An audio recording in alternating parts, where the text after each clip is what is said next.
2 Oktober. Ons is volkome in Christus. Deur in Christus die bron van krag te bly. Want in hom woon al die volheid van die Godheid, liggaamlik, en julle het die volheid in hom, wat die hoof is van alle owerheid en mag. Kolossense 2 vers 9 en 10. Die Here Jesus tree op deur die Heilige Gees, want hy is sy verteenwoordiger. Deur hom bring hy geestelike lewe in die siel om die kragte daarin op te werk tot die goeie, dit van sedelike besoedeling te reinig en dit geskik te maak vir sy koninkryk.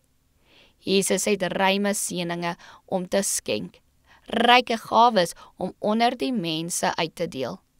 Hy is die wonderlike raadsman, oneindig in wysheid en krag.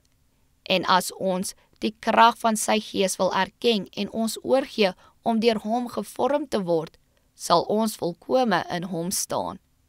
Wat 'n gedagte is dit nie? In Christus woon al die volheid van die Godheid liggaamlik, en julle het die volheid in hom.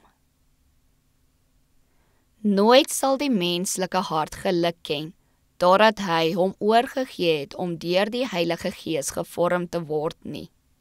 Die Gees vorm die hernieude siel in die gestelte van die model Jesus Christus.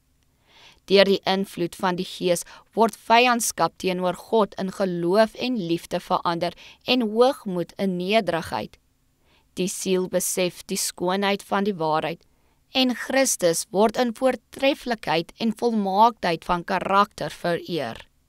Wanneer hierdie verandering teweeggebring word, hef engele aan met verruklike sang.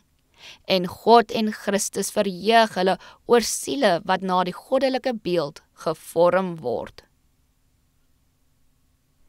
Jehovah Immanuel, hy in wie al die skatte van wysheid en kennis verborge is, in wie al die volheid van die Godheid liggaamlik woon, om met hom in voeling te wees, om hom te ken, om hom te besit, na mate die hart al hoe meer oopgaan om hom en sy karaktertrekke te ontvang, om sy liefde en krag te ken, om die ondeurgrondelike rykdom van Christus te besit, om al hoe meer te begryp wat die breedte, die lengte en diepte en hoogte is, en die liefde van Christus te ken wat die kennis oortref, sodat julle vervul kan word tot al die volheid van God.